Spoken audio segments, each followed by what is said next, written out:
Great morning, holy brothers!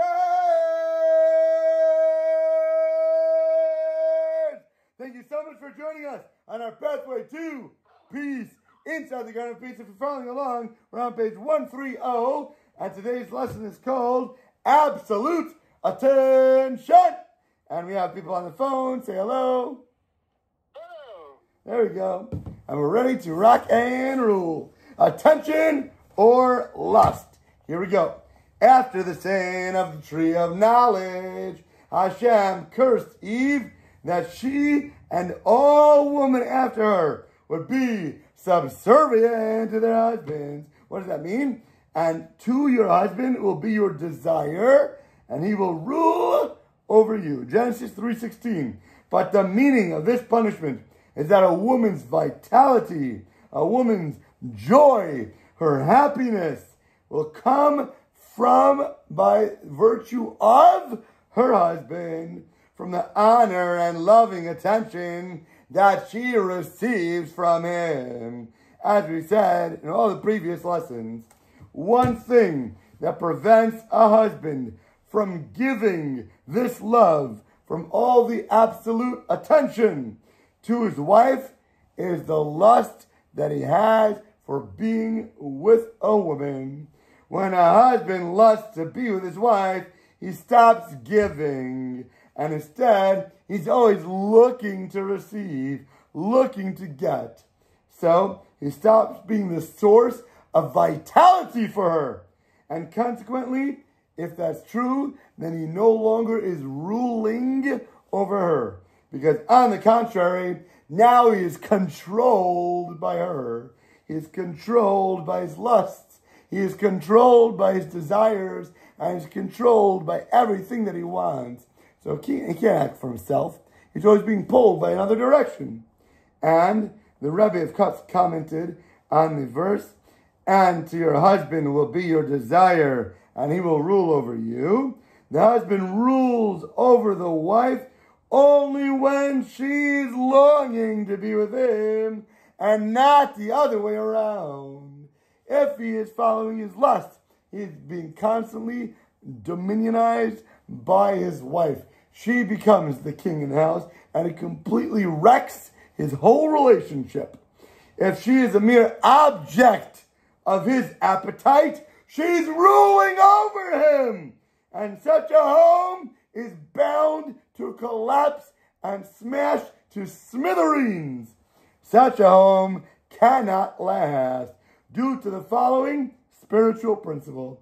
When a husband craves his wife and he creates in her an exact opposing, opposite force the other direction, the feeling that she cannot bear him, lust from the husband is met by repulsion from his wife.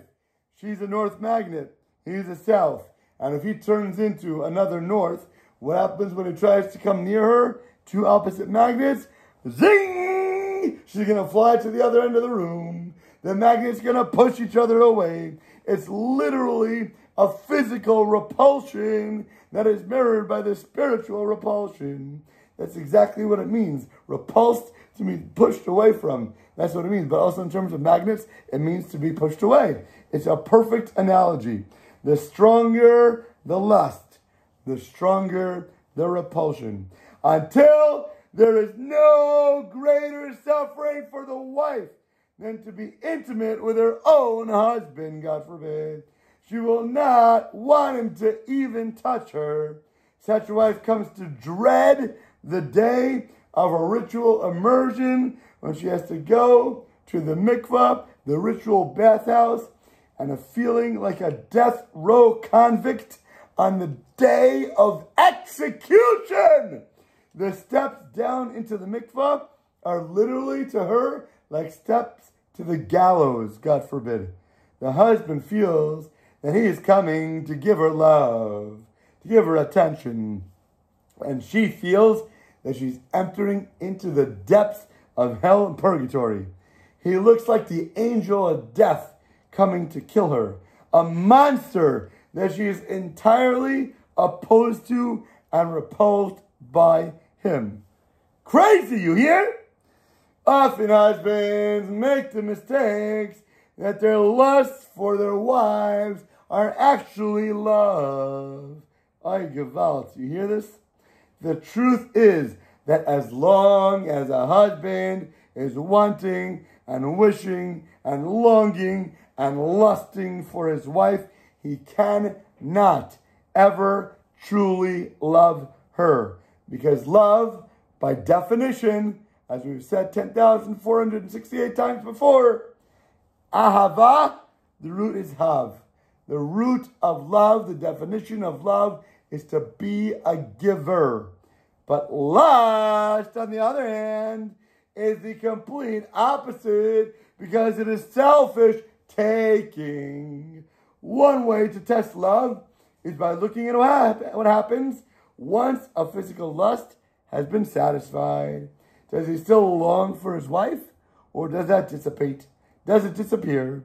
Does his excitement that he had for his lovely lady disappear as if it never existed? Where did that love go? Perhaps he even feels repulsed and disgusted by her. And now he doesn't want anything to do with her. You know? One, done. Wham, bam, thank you, ma'am. Get out of here. Now he has no patience to talk with her anymore. He doesn't want to hear from her. Good night, go to sleep, goodbye. It's time for schluff. Does he go, turn over and slack his head on the pillow when she wants to say hello to him and talk to him? If that's what happens, it seems fair to say that his contact with his wife is more for the purpose of fulfilling his own desires than fulfilling any of her needs whatsoever. The love that he feels is really nothing other than lust.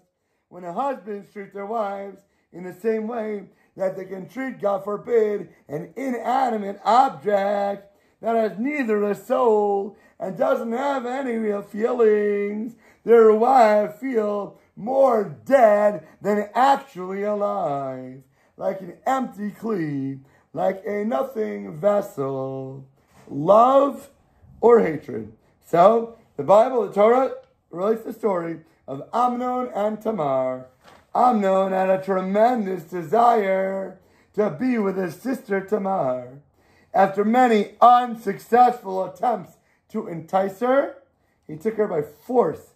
And immediately after this incident, the Bible tells us, and Amnon hated her with a great hatred.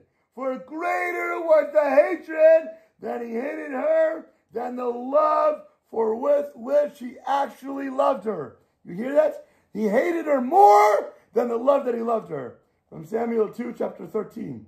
Our Chachamim, our sages, learn of blessed memory from this story that love that is built on lust and desire will in the end absolutely unequivocally turn into horrible hatred. For any love that depends on a specific cause, when that cause is actually gone and everything is not there, the love is gone as well. And the whole cookie starts to crumble. But if it does not depend on any one specific thing or a specific cause, it will never cease to be in existence. For what sort of love depended on a specific cause, like the love of Amnon and Tamar, and what love did not depend on a specific cause? That's what we see, as we said, in the Torah, between even a man and his fellow man, like the love of David and Yonasan from Ethics of Our Fathers 5:19. They didn't love each other lustfully. It wasn't a gay scenario. It wasn't like nowadays what's going on in this absurdity. What we're talking about is absolute love, to give to another person, to do anything you can to give of yourself for that person because you love them tremendously with such a deep burning desire, not just to sleep with somebody, not just to lust over them, not just to have an infatuation physically. Get that out of your mind. That's what it means for the love of David and Yonasan. The Meiri explains that Amnon loved Tamar merely just for the lust gratification. And once he had that, he couldn't stand her any longer. The sight of her made him sickened. So when a husband craves for his wife, he will ultimately come to hate her. His lust for her constitutes a specific cause. So as soon as it is not satiated, as soon as it is gone, there is no more such thing as love in his life. It will be ceased. So once she no longer satiates him, once he no longer has that burning desire to be with her physically, he will literally come to hate her and come to complain about her, and everything she says and everything she does is going to be annoying. As long as a husband is lustful, he'll without a doubt develop a lust for infidelity as well. Even if he's not unfaithful in most literal senses, he will definitely be unfaithful with his eyes and with his mind, and he will gaze at other women and look elsewhere and be desirous of all their beauty and whatever comes his way. The evil inclination will constantly show him that other women are far more attractive and far more exciting than his wife could or ever would be. As King Solomon writes in Proverbs 9:17, stolen waters are sweeter. A man that looks at other women can never truly love his own wife, because she will always be unquestionably and without rationale and reason angry with him. For it is written in Proverbs 18:1, lust breeds separation. The Ben Ish Chai relates a story in this vein and tells that a rabbi once asked of his congregants how many wives he has. The confused man answered, Rabbi, what are you talking about? You know me, you know my family, you know I only have one wife. The rabbi responded, you are lying to me. In truth, you have many wives that you hide away in secret chambers. I can see that you often fantasize about other men's wives, and the thoughts of these women are embedded in your mind and stuck inside your heart. The latter are the secret chambers that I am referring to, where you hide these other wives. The man ashamedly admitted that it was total truth.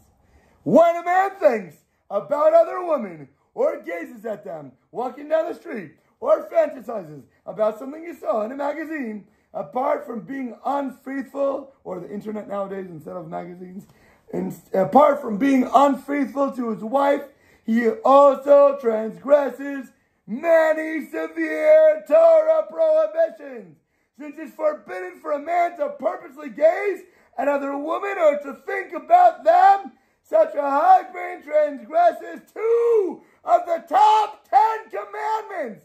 Do not commit adultery and do not covet your neighbor's wife. Watch what we're looking at, careful of what we're thinking of, and even in your own relationship, just with your wife alone, don't think that you want to be with her just for your own pleasure. Because then the whole beautiful tower, the gorgeous palace, the magnificent mansion will smash to smithereens and break down into billions of pieces. Keep your home together with the strongest glue, the gorilla glue, the crazy glue, and just realize that you want to be a giver, you want to be somebody who makes your wife happy, and then if she wants to be with you because she's excited, then you give her the world and make her the happiest woman that could possibly exist in this world, on your planet, in your home. And with that, have an awesomedatiously amazing rest of your day. Dun, da, da, da.